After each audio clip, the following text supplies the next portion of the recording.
Welcome back, everyone. Over to you, John.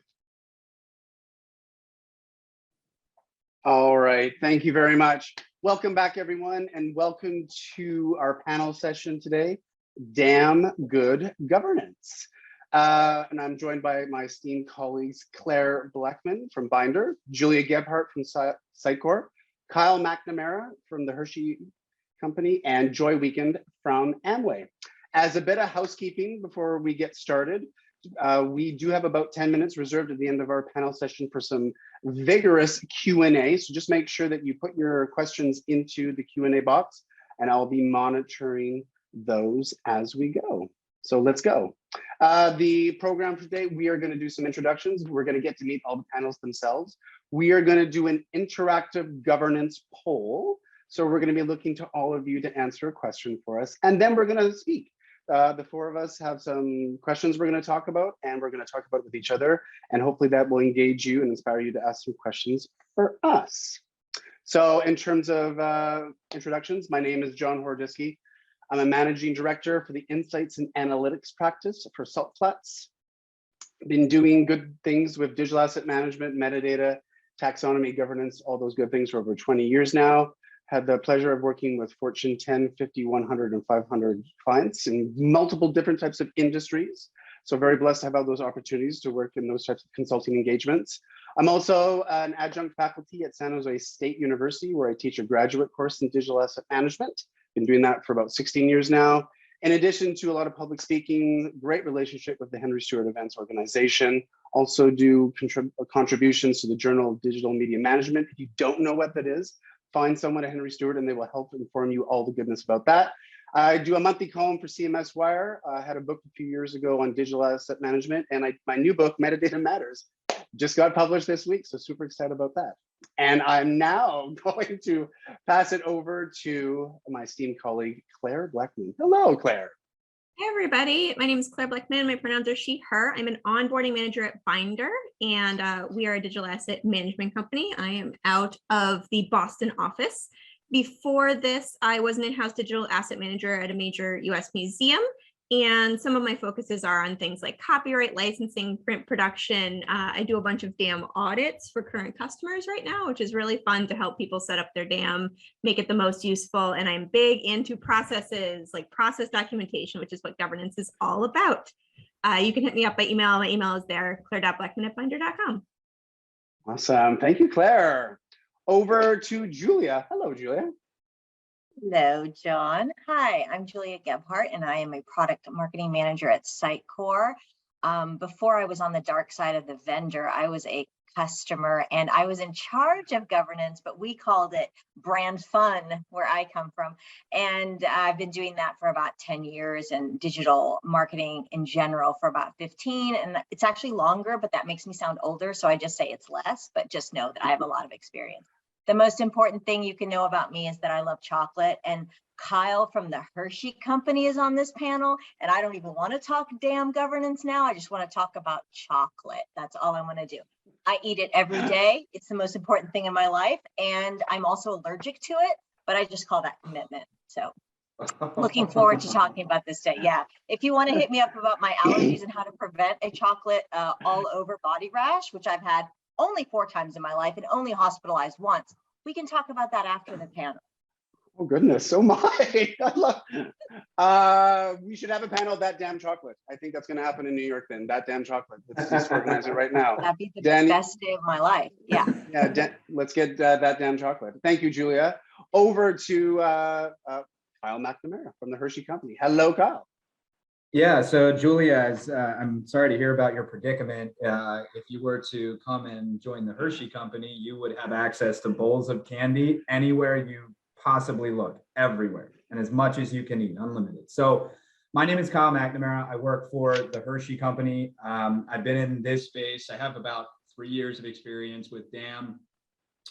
I have been focused on building the pipelines for the Hershey Company that ensures that the images that lead to the highest possible conversion have the appropriate pipeline and metadata structures that they need to make it to the customer in the most automated way possible. It is not automated, so we refer to it as optimized.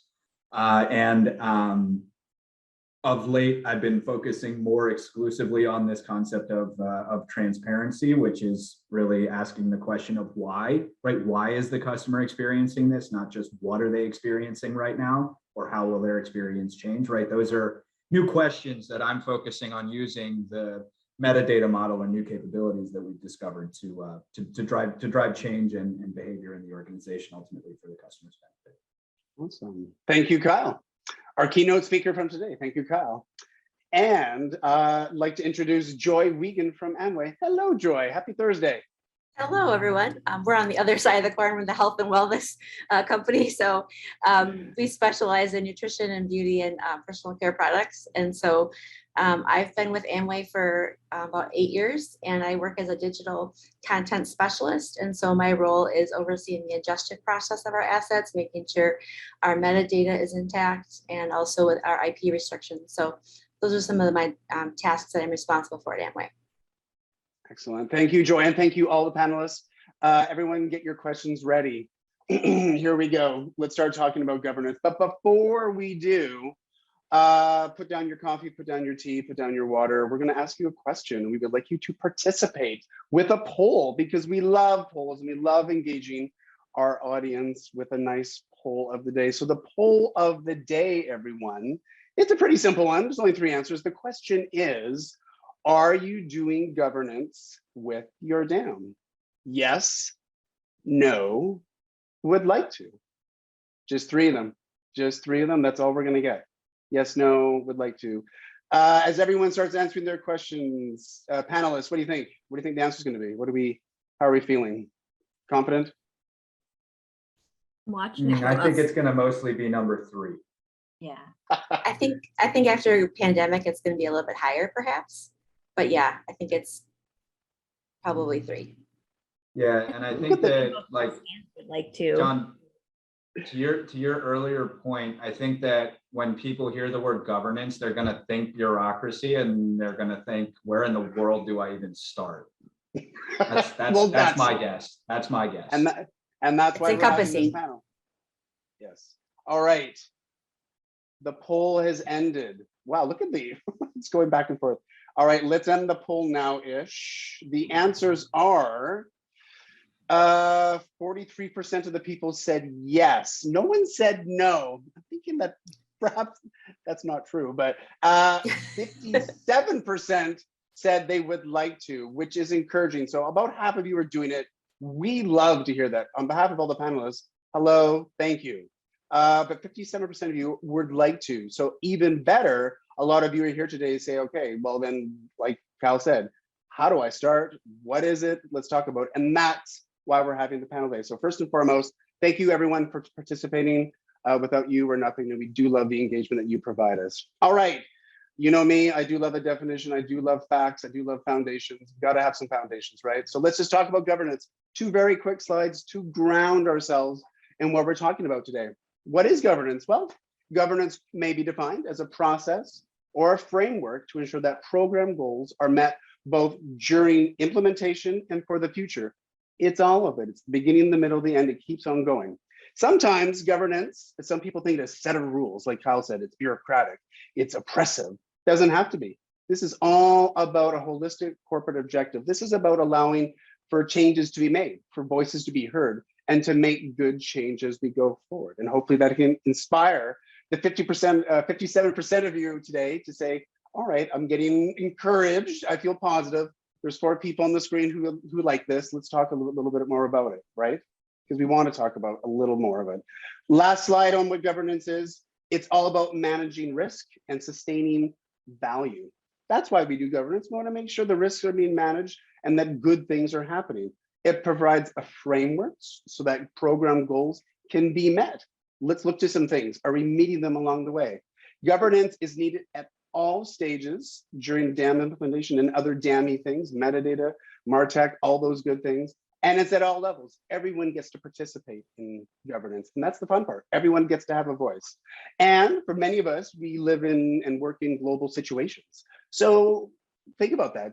Governance demands a cultural presence and a footprint. Be mindful of the words we use, the people that we're engaging, our customers, our clients, all those good things.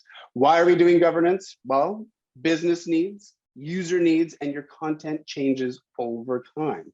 Your DAM needs to adapt to stay relevant. So when your boss or boss's boss is saying, so how's that governance going? You done? No, that is just going to keep on going because our products change, our services change, our business needs change. Everything about our content is always changing, and that's why we need to stay relevant. Governance is the best way to do that. That being said, we all got together a few weeks ago and said, what would be some fun topics that would be both educational and inspirational for our audience today to listen to? Here are the 4 that we have decided on. So the 4 questions are, what is involved in governance? What could it look like? But most importantly, what is governance not? Good one. Number 2, let's talk about communications, transparency, and accountability. 3 big words. We use them a lot, but do we know what they are and how can we achieve those things and what we're trying to do? And then number 3, some of the challenges we might have faced. But then number 4, let's leave off on a positive note. Let's talk about some damn good governance stories. We want to leave people feeling inspired. So what I'm going to do is, we know the 4 questions. I'm monitoring them. The panelists will now begin to start talking about them. And this is your time. If you have questions, I'm monitoring the Q&A section over here on my second screen. So start the questions coming and we will attend to them. So what I'm going to do is stop sharing so you can see all our great faces. Here we all are. All right. Governance. What is involved in governance? Joy, what is it? What are you doing with it? How do you feel? Well, I think governance is having that feedback loop so everyone feels involved. Having a cross-functional team so that everyone feels like they've got a role to play, so they can kind of own what they're doing. And even if we don't have like the decision power, at least you have feedback and you have an outlet to have those conversations, whether they're tough or not. At least you can have that conversation. So having roles and responsibilities is really important with governance. And are you doing some of those governance types things-ish, or yeah, what's your participation? We're kicking off our metadata and taxonomy governance, where we can really monitor what words we're using, how we're tagging, what's tag worthy, what creates a new keyword. We have regulatory restrictions from other countries. So in some countries we can't say certain things, in some countries we can. So there's a lot of different things that we have to oversee with our metadata. Mm-hmm. I like the way that you mentioned roles and responsibilities, because we all have positions to play in this governance sort of opportunities. Kyle, how are you feeling about governance? Are you on board? Are you in there? Yeah. So I have some thoughts.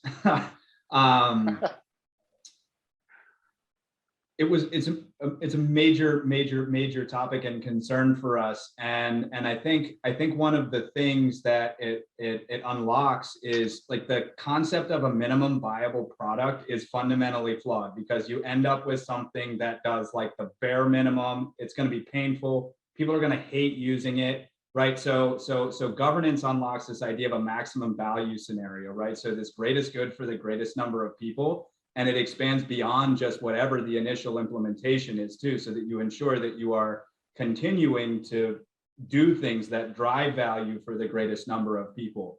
And so that's kind of like a more strategic view of it, I guess, in the organizational philosophy. But like at its core, like the way we employ it is we use it to make sure that things that the right hand is doing is not doing things that are going to break bones in the left.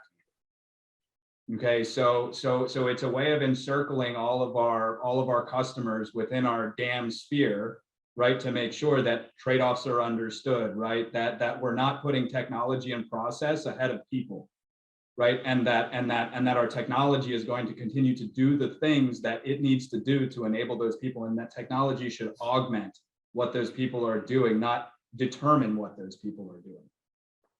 That's a good point. We often think of DAM as a piece of technology, and it certainly is a piece of technology, but there are people and processes surrounding that technology. We have to make sure we're looking at them. Claire, how are you feeling about governance these days? Is it, I know your process, and I love process people. Yeah. I think of, when I'm working with clients, and I work with lots of different all sizes of clients, all kinds of industries. And so there's not really a one size fits all situation, but I think the overarching framework to think about here is that your governance, your process documents, they're like a contract. They help protect and enable people to know, who is responsible for this, who is the owner, let people know what they can and can't do here, how the rules of engagement are going to be. And it's really a guide in some ways too. So some examples of things that we recommend people do for governance, and again, pick the ones that you think are most useful to you. We can do things like an ownership doc. Who has the last say? Who's the decision maker for these parts of the dam? Guidance for uploaders. What is your minimum amount of metadata? What do each of these fields mean? You can have a data dictionary to talk about your taxonomy. Tag it this way if it's this, that way if it's that. Things like we've mentioned already, a taxonomy team, people who meet regularly. And this was a big one at the museum I worked at because there was a lot of taxonomy going on. And lastly, maybe a regular schedule of dam maintenance, like who is going to go up and clean up all of those tags that got added randomly on the front end, all those duplicates, etc. So yeah, I think governance is really great. It can be as simple as writing who is in charge of what. It can be as complicated as, a 5 or 6 tier layer of documents that just tell people everything about the dam. Awesome. I love the positivity. See, governance is good, everyone. Come on board the governance train. Julia, how are you feeling with governance? What might it look like in your experiences? So I guess I'm like Jekyll and Hyde, because on one side of me, I work for a software company and we sell a digital asset management tool. So, we say, get a digital asset management tool, it will solve your problems. And yes, it does. But I also come from client side when I worked in a regulated industry, and it was energy. And we, obviously everyone understands why a regulated industry, you need adherence to guidelines and organizational structure and legal and regulatory oversight. And all those things are really good reasons to make people shy away from governance, right? It just sounds scary and legal and regulatory and has nothing to do with marketing, right? It has nothing to do with us. That's not what governance is. So we took a totally different approach to governance and made it less about the adherence and the requirements, because those are always there and those are easy to get buy-in from people. But we really made it sort of a benefit to the customer. We always thought we were protecting our customers with governance, that they would never get a bad view of our brand. We would never represent ourselves inappropriately. We would never not be able to assist them. And in energy, we had a lot of programs and assistance programs to get people their electricity. I come from a state, Texas, where it's killer heat in the summer, 20, 30 days over 100. It's like Arizona, but worse because it's not dry. I don't even know what dry heat is. Is that like getting in an oven? I don't even know what that is. It's just awful here. And, a lot of people, if they don't have electricity, they don't survive, right? So it became a very important thing to us. And that's how we looked at our brand, as helping people as well, not just hawking electricity and just your utility. So we really felt that governance and dam and knowing what was out there and that we had control over the message that we gave our customers protected our customers. So we really took a stand that governance wasn't just about adherence to rules, but it was really a way in which marketing could enable our customers and get the right message across all the time. And we were protected in that way, and we could protect our customers. And that's really kind of the approach that we always took to governance. Awesome. I've heard some good feedback here in terms of there could be other types of governances too. You could have metadata and taxonomy governance in addition to just dam governance as well. And for those participating in the webinar today, be mindful of that. Sometimes you might have to have even regional governance teams, different regions with different feedback reporting into another governance structure. So we've heard some great positive examples, but as we discussed earlier, what is governance not? Claire, we've spoken about the positive, good things, but what is governance not supposed to be? Yeah, governance is not you just micromanaging everything all your users are going to do. So you don't want to get in a position where you have to tell them, put this, put that, do this, don't do that. They should be able to use your governance as a guidance, understand what the point of the system is. It's nice to have a mission statement for your dam. My dam is for this kind of file and not for that kind of file. My dam is managed by this group and not so much by that group. So I think, again, the point is not to be micromanaging people. The point is not to be also philosophically, your dam is to give assets to people, to let people use them. Because again, they're not assets if they're not usable. They don't bring value to their company. So you want to make sure that your governance is not hindering people from using the dam and the assets in it. Awesome. Does anybody have any other dam governance is not feedback or opinions on what is not governance? Yeah, I think it's Yeah. also like not, oh, go ahead, Kyle. Please, Joy, go ahead. I think there's the right balance of what kind of involvement. You don't want to just set up your dam and say, go forth and do it. And trust that it'll all go on itself naturally. It has to be maintained. And so, if you set up like different instances of your dam, they all need to work together and still stay governed together. But if you just set it up and let them do their thing and not meet regularly, there's that balance between being involved and not involved, I guess, to piggyback Okay. off what she said. We are much better together, right? Doing dam governance, all those things. Kyle? Yeah, so it's not an opportunity to review Rally or Jira tickets or any of those kinds of things. It's not a platform for discipline, right? That was my first go at it, and that's what my first interpretation of it was going to be. And then everybody was like, "Why am I here? This is stupid." And and so yeah, it's not that. Right, you can develop requirements for things from that, right? That's where you need to understand, like, what is the greatest good for the group. But it must be visual, right? You're not sitting down writing these things down in a Word document, and you have to be careful. Like, I feel like with governance, it's a slippery slope between accountability and discipline, and that if it's not handled properly, right, people are going to feel like, whoa, I just got called out for not doing something right in a room full of 30 people, including that person's boss and that person's boss's boss. And you just have to be really careful about those things and take the lessons That is from not me, right? Exactly. Yeah. Don't That do is- that stuff. That is not governance. That's right. Julia, do you have any not governance stories to share? Yeah, I definitely agree with that. It's not a vehicle to criticize people's creative abilities either and the work that they produce. That's not a vehicle for that. And it's also not in place to hinder productivity and efficiency. I think people feel like if I have governance, it's going to slow us down. The market's moving so fast, and that's all we hear. And we hear that 24 hours a day, and it'll never get any, slower than it is today. And I think that if you believe that governance is slowing it down, then you're doing it wrong. You're not governing correctly, because it's not supposed to hinder productivity, and it's not supposed to make things worse. It's supposed to benefit everyone and make it a smoother, better marketing experience, better content management experience. So it's definitely not that. You're not doing it right. It's damn wrong. So you need to probably fix something if you think it's slowing you down.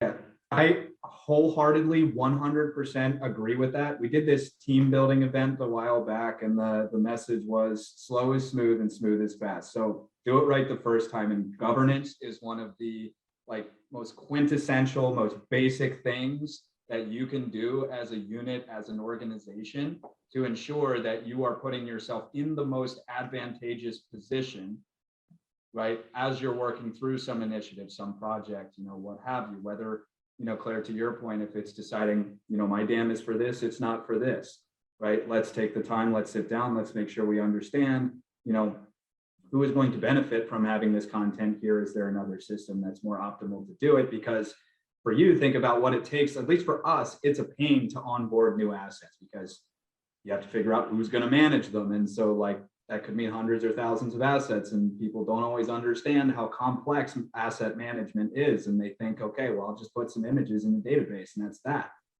and that's it. Nothing could be further from the truth. So now take it another direction is like, okay, we didn't talk to these people, so we put assets in here, and now it's like, okay, that doesn't work at all. Now we have to go back out and we have to repeat all of these steps, right? And now instead of it taking a month, we're 4 months down the road. My deliverables aren't being met. My progress toward my goals is stagnant because I'm trying to sort out this mess. Governance is good. I had a client once who said, I would love to add some more fields. That's great. But how about we discuss this with some other people first before we just start adding extra fields into the dam? Okay, the panel's working. There are a voluminous amount of questions already pouring into the Q&A box. This is awesome. The next topic we had was talking about things like communications, transparency, and accountability. Kyle, you spoke this morning in our keynote about transparency. And so the question for the panelists is, what are your experiences? What have we done? What are you doing with things like communications, transparency, and accountability? Big words, yes, they are, but do we have some examples of where it works? So Kyle, I mean, you did speak about this earlier. What would you share with that?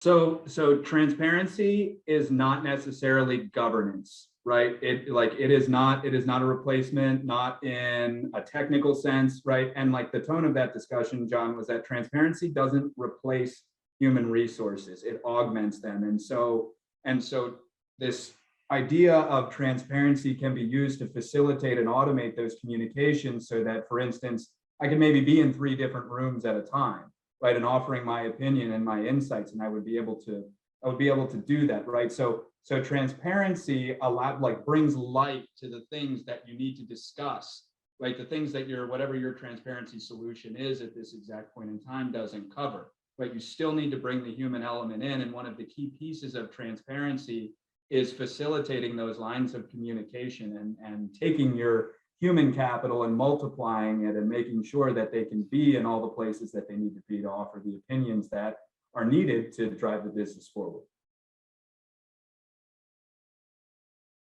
I was on mute. Who else is doing anything with good accountability, good transparency as a part of governance or in parallel too? Claire, are you doing anything or have heard good stories of that being in operation? Yeah, I would say that, I work with a lot of marketing and communications departments. Some of you are marketing as well. And so the importance of communicating early and often, of, preparing people for that change management to come in, for telling people, hey, here's what our process is going to be. Here's how you work within it as a framework. And, communicate that in many different ways. In Binder, there's a way to put it right on the home page when they log in. If they're in the DAM, they're seeing what you want them to see. Put it in the email, whatever the monthly meeting is of everybody. So you're getting them in different directions. The DAM is really integrated into what you're already doing for your comms internally. I think that's an important way to make sure that people get the message. I keep on going on mute. Sorry, Julia and Joy. Do you have any other examples in that sort of transparency, accountability opportunities? Yeah, I think for on our homepage, we have all the new assets. So I think that's how we communicate what's going on with the DAM. So you don't have to necessarily receive an email. If you're curious what's happening, you can actually be proactive and go out and see it yourself as well. We also have an email that we can send out. But I would also say there's over communication as well. Sometimes you don't want to be emailed every time your asset gets updated, every time someone touches it. So I think there's a balance of how much communication you want to send to the content owner of that asset. If 30 days that asset's going to expire, 60 days, we have that sort of thing too, so that our content owners know how to handle their expiration dates as well. Good we have examples. That problem too. Yep, we have that problem too. I get 9 million emails about assets being ready to be published and tagged. Right? I don't do that myself, but I need that because I need the access levels that we have, right? To get other information as a result of that. It's more about how we're managing user permissions and those kinds of things. So you just gave me an awesome governance topic for my next meeting. So appreciate that. Look at this collaboration live. Yeah, that's right. Yep. Julia, what have you seen in your experience in terms of these topics? So I think I'll start with the one that has the negative connotation, which is accountability. We've set up metrics and reports. So, once you log in, everything is tracked, what you're doing in the DAM. And so we're able to then know, if anyone is not following the rules, to gently, counsel them as to the proper governance processes. Because I'm like Claire, I'm all about process. Process makes me warm and fuzzy on the inside. I love process. So project management process, it's all got to have a process. So I feel that, that's easy enough. Set up metrics, set up reports, accountability. I'd say on the communication side, we've really limited those notifications because everyone is super annoyed when they get told anything. So we have a marketing newsletter and we feature any new asset as the front. So we'll create a GIF or GIF. I don't know if I'm saying it right. Whichever you like to say it, that's the one I'm doing. And we create that and it basically shows you this is the new cool creative that's available. Click here and you can have it too, all for yourself to upload to wherever you'd like it to be. And then we just limit kind of updates of anything else, and they get to see them in one spot. And we sort of have a resource center where you can get the latest and greatest news of what's new and available. Click, go directly to the DAM and get that asset for yourself. So we sort of limit it to just like the new shiny thing, and then people aren't given those constant updates. And I agree, Kyle, like I have the admin access, so I just basically file them all and don't look at them, but I get like 350 a week of these notifications. It's out of control, so I just like file them. But we do try to communicate like the positive factors, because we want people to feel, come here for the best and the greatest and the latest, and so that really helps the people get involved and have the buy-in to communicate like the positives. And then we handle the other items sort of personally and privately with the DAM governance that where you're not being compliant. So we sort of hit all of these, and that's our recommendation to anyone as well, like from a Sitecore perspective, is set up those metrics, know what's going on. If you know, then you can avoid any kind of problems in the future, right? Know before you go, and then you'll be good. And then just share and communicate all the positive with everybody, and then they'll buy into it too. I think that getting people to buy in, I mean, I'm all about this. I don't understand why you would need someone to buy in. What don't you understand about this? This is the best thing ever. But it's always helpful to provide people that guiding hand to get them where the rest of us are. Perfect. I really quickly that when I say communicate early and often, I don't necessarily mean every asset that's coming in. I mean about the governance and what the governance should be and who's participating. I think that there's a question in the chat that's actually quite like this. Who is the most appropriate audience to share your governance document with? And I think, if you just write it and hide it on a server somewhere, then it's useless. Like, it has to be discussed in a living document. Agreed. Governance is all about openness. You want to share whatever you can, when you can, and how you can. So I think Julia, one last thing is Julia brings up a really awesome point and use case for governance is governance as a vehicle for adoption. Mm-hmm. That is a really interesting concept that I hadn't thought of, right? Because I guess we in our governance model, we do include, we call them power users, right? People who are, when we have an analytics solution set up to tell us who's downloading the most, who's creating content packages the most often, like down to the username level. And so we grab like the top 10 or top 20 or whatever it is, and we bring them into a meeting and we ask them very specific pointed questions. That's the other thing, is like with governance, it can be meandering, and it can be, and it can be not topical for everybody who's in there. So you have to come in with really specific topics, make sure people know that they're going to be expected to be called on in that meeting to offer some kind of opinion or another. But that's a really, really awesome point, this like idea of governance as a vehicle for adoption. That's really powerful. And at the end of the day, what are our DAM managers and our bosses and bosses always trying to do is get more adoption. So governance is one vehicle upon which to get some of that adoption. I'm loving the collaboration and the feedback that's going on in the chat. There are so many people sharing their ideas. Well done, everybody. We've got about 7 minutes to go before we go into the Q&A. We have 2 topics left, and it's sort of the 2 sides, the Janus face, the challenges and the success stories. So with 7 minutes, 7-8 minutes-ish, I'm gonna open it up to everyone. Who's got what are some of the challenges you're facing, but then also, what are the successes that you have seen in your experience? So I'm going to open it up to the floor. Who would like to start sharing their 2 sides? Well, I can share a story where it's challenging. We are trying to learn how to help our vendors give us the correct working files. So working files is a big topic that we're trying to figure out right now. What are our capabilities that our vendors can provide us? And so we're trying to figure out what those requirements should be, because we have assets that we localize and we send around the world. And so when they give us working files, we don't want everything they've ever done, just like actionable things that are like, templated. So we're trying to figure out, how do we describe that? How do we govern those kinds of things for our vendors so that we can have the appropriate file types to then distribute to our global affiliates? So that is a current day challenge. Nice. Who has some other challenges? Who has some other challenges to share that you've seen? So I could go back to that MVP versus maximum value scenario. idea that I brought up earlier today, right? The approach to the implementation of the Hershey Dam was minimum value product versus maximum value scenario. And so like our partners on the technical side like nailed the workflow portion of it.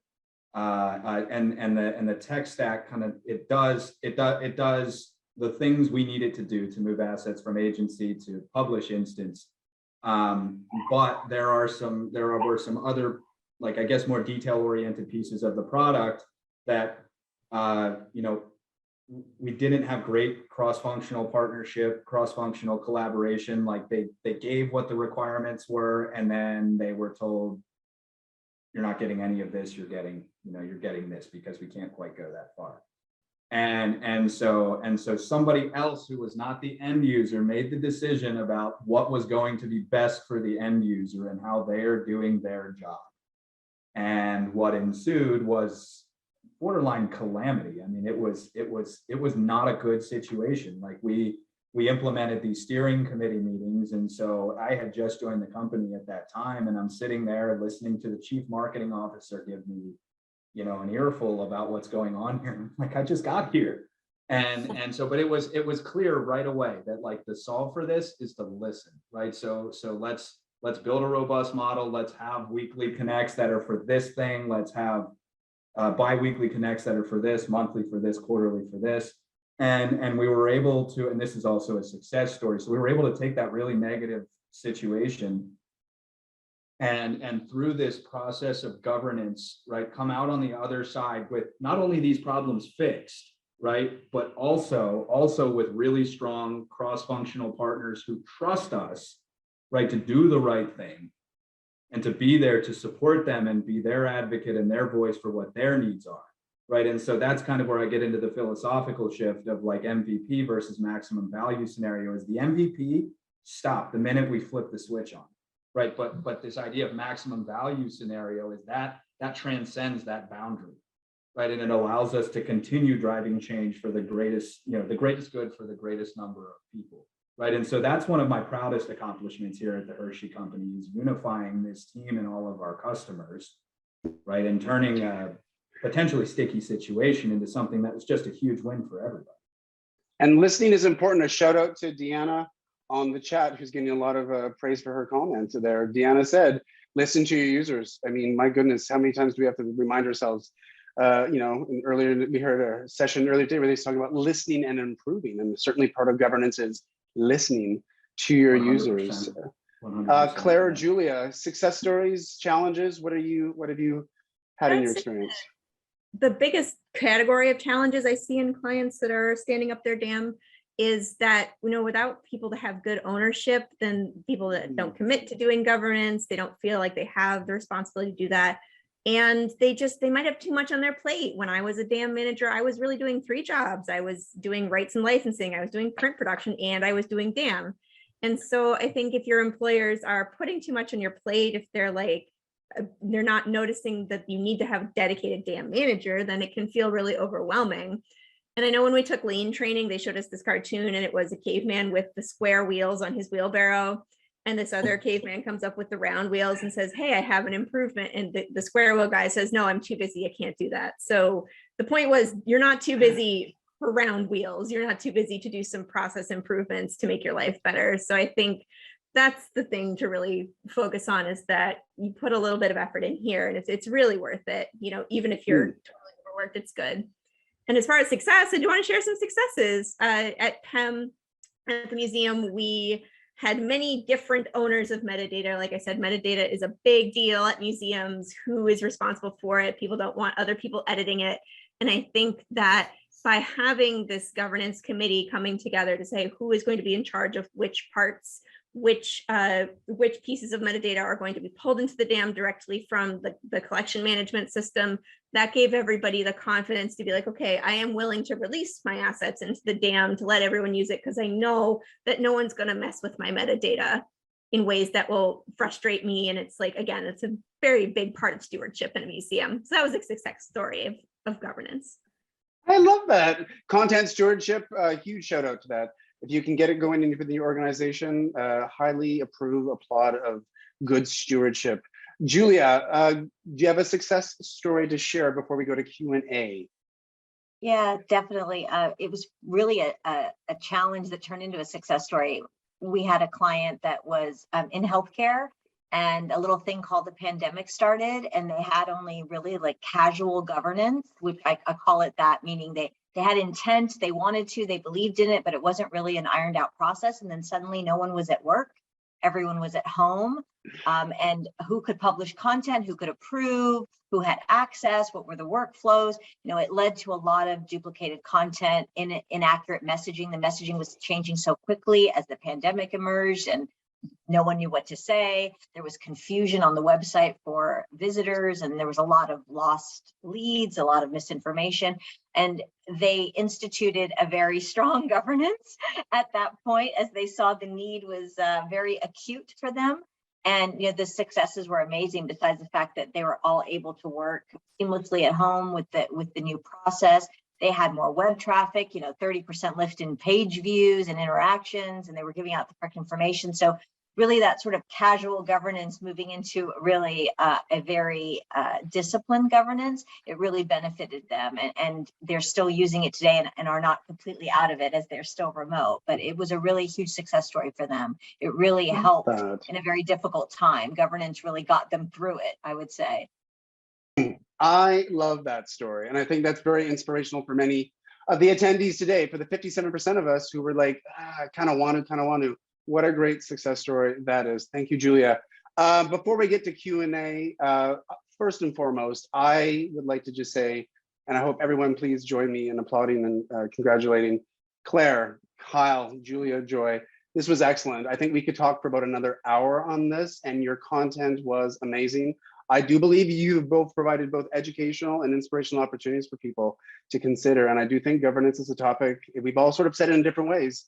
This doesn't go away. It has to happen. It must happen, but do it in a good way. And it doesn't have to be the things. And we've given some great sort of inspirational ideas here. So thank you all very much for being a part of this panel. Wow, we have a voluminous amount of questions that have come in during the last 50 minutes. This is awesome. Again, for those attending, thank you for the feedback. I see a lot of chat activity and the Q&A. So the question that received the most votes, Anonymous. Thank you, Anonymous. You've done great today so far. Well done, Anonymous. The question for the panel is, what are your top tips for someone just starting out doing governance if they're down? That's the question. Who wants to start trying to take this one apart? What are your top tips?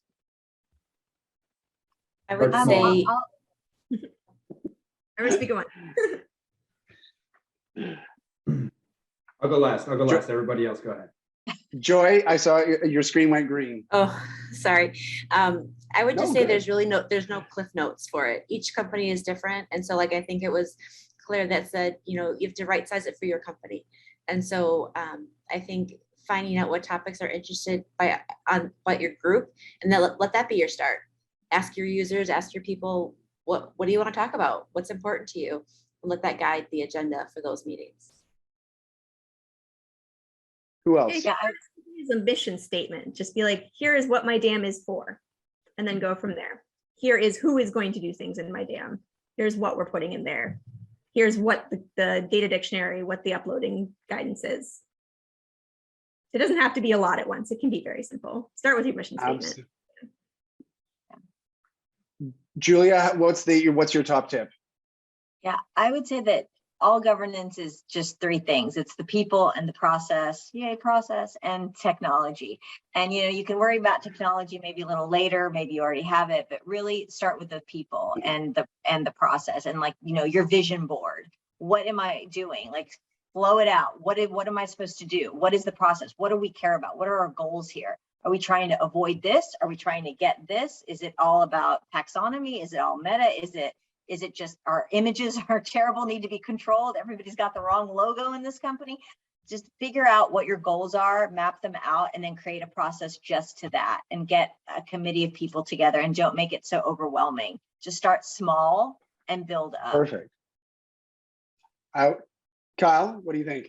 Yeah, I was gonna say start small as well. I agree totally with Julia, but the way I think about it too is more like Maslow's hierarchy of needs. Is like, you've got to make sure that you meet your needs and your team's needs at the most basic level in your immediate surroundings and ensure that those surroundings are safe and that you are in control of them before you start trying to transform the organization, right? And by doing it right on a small scale, that will gain you allies and friends. And then if you do it right, that will enable you to do, within reason, whatever it is that you want to do to achieve your master vision, to do those kinds of things. So, I mean, governance is a vehicle to that as well. And it gives you a platform to show that you do things the right way, which can only be good for your continued professional success. I had a client once who said, how do I start? I'm like, just start. There's no wrong step per se. Just start doing something. Another good question, more tactical, which is kind of nice actually. How many people on your teams are ultimately responsible for governance? I have help, but I would be working 24/7 to clean it up right now. So that's an interesting tactical question. Like, how many people are a part of governance in your experiences? Claire, what have you seen in terms of We had numbers? 6. We had 5 or 6 at PEM. I see it as small as 2 and as high as 10. I think once you get higher, it's more difficult. Committees are very difficult to manage. And frankly, I'll say, as far as just getting started, and this kind of delves in here too, there's a lot of power in just being the first person to be like, here's what I want. You set the tone of the conversation, and then everyone else, if they have something different, then they can follow. But a lot of people, they just want someone to start the conversation.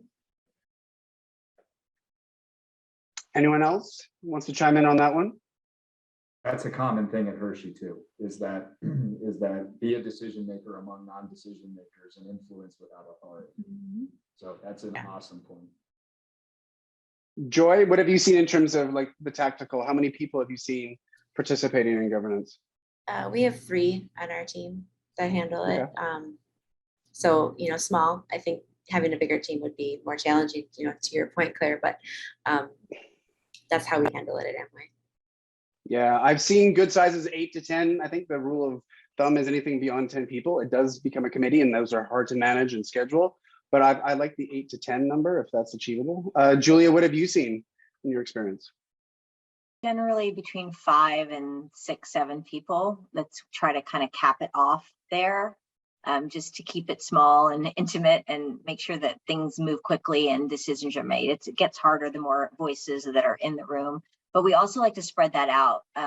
We try to be as inclusive with as many teams as possible, but just not a lot of people from that team. Like you're the one representative, be proud of your team and come represent them, and just keep it small.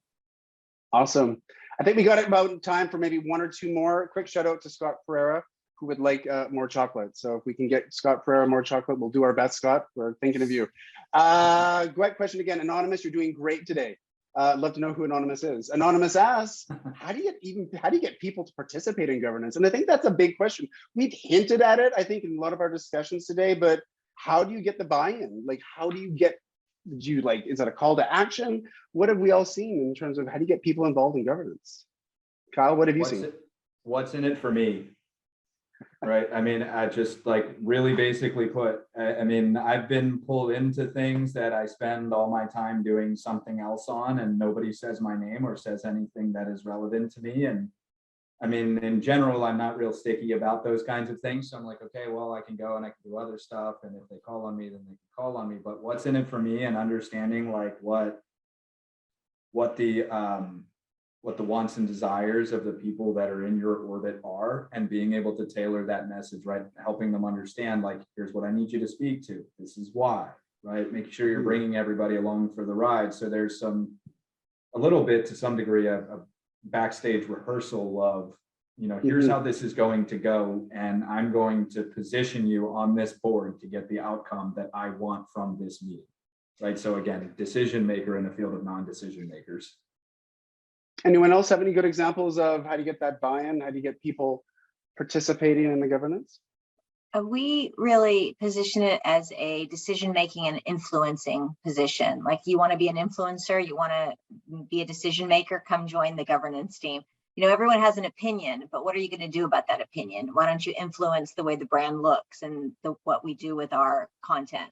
So we really position it as a way of making a contribution to the organization. And that's really, a lot of people want to do that. They want to be a decision maker. They want to be an influencer. So that's really benefited several companies I've worked with. I've seen organizations where sometimes the most vociferous person or persons actually became part of the governance group. And I think that's the best because they're the ones who are most invested in it, saying, I didn't like this, but I kind of like this. Contribute. You know, Kyle said, what's in it for me? Come in and help join the fun and help make change. Claire or Joy, any other examples of contribution or getting people excited? Yeah, I think just making those power users feel special and, you know, giving them a little extra. When I was rolling out the dam at the museum, the power users got to do, they got to see other things first. They got to see things that people couldn't. They got to specifically say what they wanted it to do. So, you know, give them some swag or something, like just, you know, very susceptible to swag. Oh, I'm a big swag fan. I was just given the notification we are out of time. We could keep talking about this for another hour, I think. Please, everyone, join me in thanking Claire, Kyle, Julie, and Joy for this excellent panel. It's a great topic. The 57% of you who are not doing it yet and want to, I hope that today has been inspirational, educational for you. Thank you all for attending today. And we will see you at the next session with Amy's Kitchen. Bye, everybody. Sounds great. Thank you, everybody. Massive Thank you. pleasure. Bye.